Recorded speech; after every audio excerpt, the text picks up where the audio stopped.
अस्सलाम वालेकुम एवरीवन, क्या हाल चाल है आपके। आई होप आप सब खैरियत से होंगे। तो आपका भाई पेश खिदमत में फिर से हाजिर है।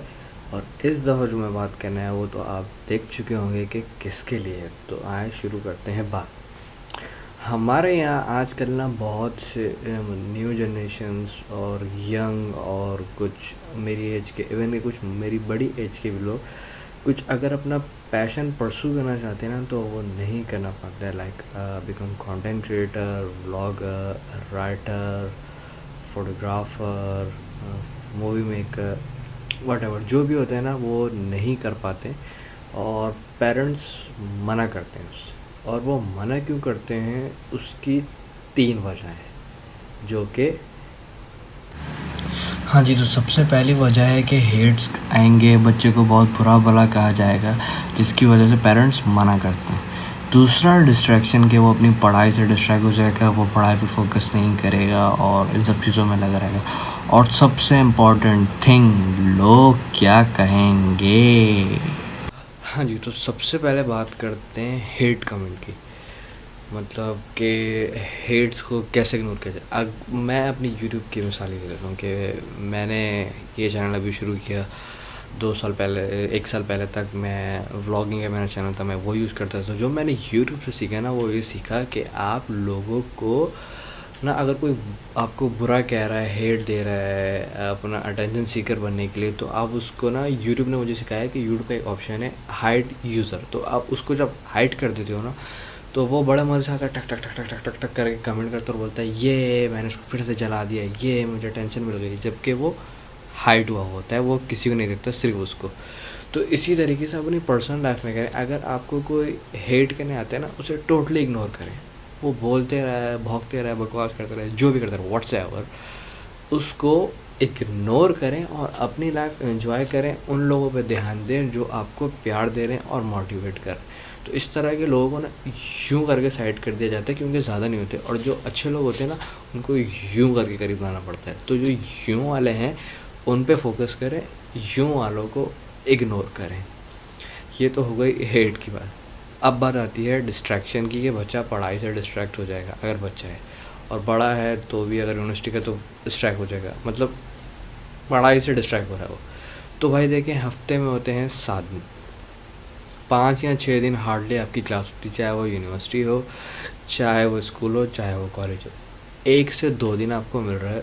उस दौरान भी अगर आपकी कोचिंग की क्लासेस है तो जिस टाइम आप फ्री होते हो उस टाइम आप आराम से आपका जो भी पैशन है, painting, writing, content creator, vlogging, photography, film making, whatever जो भी है वो आप कर सकते हो। और जब भाई 5 से 6 दिन लग के पढ़ोगे ना तो 1 से 2 दिन अय्याशी करने और अपने पैशंस को परस्यू करने के लिए और हॉबीज़ को करने के लिए कोई इशू नहीं है।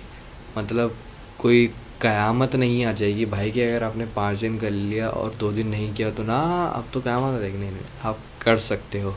और मैंने व्लॉगिंग भी की है 2 साल तक, और मैंने उस दौरान पढ़ा भी है। तो मैं बिल्कुल ऐसा नहीं हुआ मेरे साथ कि मेरी पढ़ाई डिस्टर्ब हुई है। अगर कभी पढ़ाई डिस्टर्ब होती है तो उसकी वजह कोई मेरी एक्टिविटी, चाहे फुटबॉल हो, क्रिकेट हो, या व्लॉगिंग हो, या कोई भी दूसरी एक्टिविटीज़ हो, उसकी वजह से कभी नहीं होती। वो मेरा लैक ऑफ इंटरेस्ट होता है। आपको अगर आपकी पढ़ाई में इंटरेस्ट है, आपको शौक़ है, आपको उसका भी पैशन है, तो आप उसको भी लग के आराम से ही पढ़ोगे और अपने फ्री टाइम में दूसरा पैशन ईज़िली परसू कर लोगे।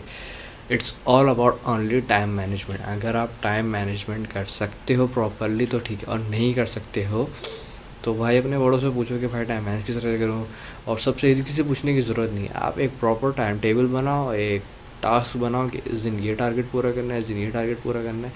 तो आप अपनी पढ़ाई को ईज़िली साथ लेते हुए ये चीज़ें कर सकते हो, कोई इशू नहीं। और जस्ट इमेजिन कि आपका बच्चा कोई पैशन को परसू करता है जस्ट एज अ हॉबी या just for a happiness, but in future आगे जाके वही उसका करियर या प्रोफेशनलिज्म बन जाए, तो जो मज़ा आएगा ना उसको करते हुए, वो शायद वो दुनिया की बड़ी से बड़ी डिग्री लेके उस फील्ड में जॉब करके वो खुशी उसको कभी नहीं मिलेगी जो उसको उसमें मिलेगी।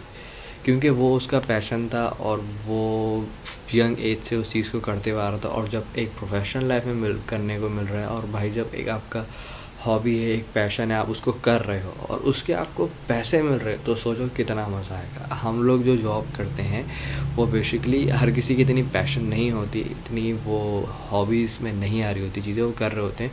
तो कभी कभार फेडअप भी हो जाते हैं, तंग आ जाते हैं, गुस्सा आने लगता है, चिड़चिड़ाहट होती है। मगर जब एक चीज़ आपकी पैशन है ना, उसको आप करोगे तो आपको अलग खुशी होती है। लाइक जैसे फुटबॉलर्स हैं, क्रिकेटर्स हैं, बड़े बड़े कंटेंट क्रिएटर्स हैं, व्लॉगर्स हैं, और मूवी मेकर्स हैं, राइटर्स हैं। जब ये अपना काम करते हैं और उसको डिलीवर करते हैं ना, तो उनको जो खुशी होती है ना, वो कोई बयान नहीं कर सकता। वो बहुत अच्छी किस्म की होती है। लाइक मैं अभी बहुत छोटा सा हूँ, लेस देन 100 सब्सक्राइबर हूँ, बट जब मेरी कोई भी वीडियो मेरे मोर देन सब्सक्राइबर से जाती है या लाइक ज़्यादा आते हैं और मैंने वो बहुत अच्छी जा रही होती है मेरे चैनल पे, तो जो मुझे खुशी होती है ना, आई कैन एक्सप्लेन। तो मैं एक छोटा सा अभी यूट्यूबर हूँ, बहुत बहुत छोटा सा। तो अगर उसको इस तरह की खुशी मिलती है, तो जस्ट इमेजिन कि जब आप अपना पैशन को प्रोफेशनल लेवल पे करेंगे तो आपको कितनी ज़्यादा हैप्पीनेस मिलेगी। और सबसे इम्पॉर्टेंट बात कि लोग क्या कहेंगे, तो मुझे ये बात आज तक समझ में नहीं आती। बेटा तुम्हारा, बेटी तुम्हारी, लाइफ तुम्हारी, तुम्हारे मसले, तुम्हारे इश्यूज़, तुम्हारा पैसा, तुम्हारा वक्त, सब कुछ तुम्हारा है, सेक तुम्हारा है, सब कुछ तुम्हारा है भाई। तो किस चीज़ की टेंशन के लोग क्या कहेंगे, मुझे समझ में नहीं आता कि इसके अंदर ये तुम्हारे घर वाले, बीच में टाइम, पैसा, सब कुछ तुम्हारा है। तो इस दौरान लोग क्या कहेंगे, कहाँ फिट हो रहे हैं, इधर इधर इधर इधर कहाँ, मुझे नहीं समझ आता। हम क्यों सोचते हैं दूसरों की बात। और आज से पहले की मिसाल ले लें, हमारे अम्मी अब्बू के ज़माने की, तो उस दौरान इस तरह का मतलब नहीं सीन होता था कि कोई अपना पैशन हॉबी करे। इवन के उस टाइम पे तो एजुकेशन भी यूजली बच्चे वही लिया करते थे कि जो अम्मा अब्बा होते थे कि हमारा ये ख्याल है, ये करना चाहिए, हम ये चाहते हैं हमारा बेटा ये बने, तो ये करते थे। अब आज के दौर में बहुत सारे ऐसे पेरेंट्स होंगे जब वो बुढ़ापे में उदास ज़िंदगी से और तंग आए हुए अपने कुछ ख़यालात सोच रहे होते होंगे लेट के, तो उनके दिमाग में कभी न कभी ये भी आता हो कि काश मैंने ये किया होता, काश मैंने ये किया होता। तो आप क्या चाहते हैं कि एक यही आस आपकी अगली जनरेशन में आए और फिर वो कंटिन्यू होते रहे। इससे बेहतर है कि उस आस को अपने हद तक रोकें और जो अब आपकी जनरेशन है उसे ये काम करने दें, ताकि कल को जब वो बुढ़ापे में अपनी लाइफ एंजॉय कर रहा हो, उसको कोई काश वाला आसरा नहीं हो, बल्कि वो अपने बच्चों को और अपने दोस्तों के साथ जब कभी बैठे तो वो कह सके, यार वो याद है तुम्हें मैंने किया था, यार वो कितना मज़ा आया था, यार तुम्हें वो याद है मैंने किया था, कितना मज़ा आया था। मतलब जो उस टाइम पे फीलिंग होगी ना, दैट वाज ऑसम। तो खुदारा इस चीज़ से कि लोग क्या कहेंगे और हेट और डिस्ट्रैक्शन, ये सब चीज़ों को छोड़े। अगर आपका बच्चा उसमें इंटरेस्ट है और उसके अंदर है भी चार्म के वो कर सकता है, मतलब उसके अंदर है एबिलिटी, ये नहीं कि बस हवा में तीर चला रहा है, किसी को देख के बोल रहा है, तो उसे समझाएं कि नहीं आप नहीं कर सकते। हाँ, अगर आपका बच्चा रैशनल भी आपको दे रहा है कि ही कैन डू दिस, तो लोग क्या कहेंगे और सारी फजूल खसलतें छोड़ के उसको सपोर्ट करें और उससे बोलें बेटा करो, हम आपके साथ हैं, कोई इशू हो आप हमसे डिस्कस करो, हमें बताओ, कोई भी सपोर्ट चाहिए हम हैं आपके साथ। यूजली ज़्यादातर लोग सिर्फ़ और सिर्फ इसी वजह से कुछ नहीं कर पाते हैं कि पेरेंट्स इजाज़त नहीं देते, और पेरेंट्स क्यों देते, वो ये 3 वजह होती है। तो भाई टैलेंट बहुत है अल्हम्दुलिल्लाह हमारी जनरेशन में और हमारे इस मुल्क में, जस्ट पेरेंट्स को सपोर्ट करने की ज़रूरत है। फिर चाहे वो कोई एजुकेशन को सिलेक्ट करना हो या कोई करियर हो या कोई पैशन को परसू करना हो, सिर्फ और सिर्फ पेरेंट्स की सपोर्ट चाहिए और कुछ नहीं। तो अपने बच्चों को सपोर्ट करें और उसे लाइफ एंजॉय करने दें। अपना बहुत ख्याल रखिएगा, फिर मिलूँगा, तब तक के लिए अल्लाह हाफ़िज़।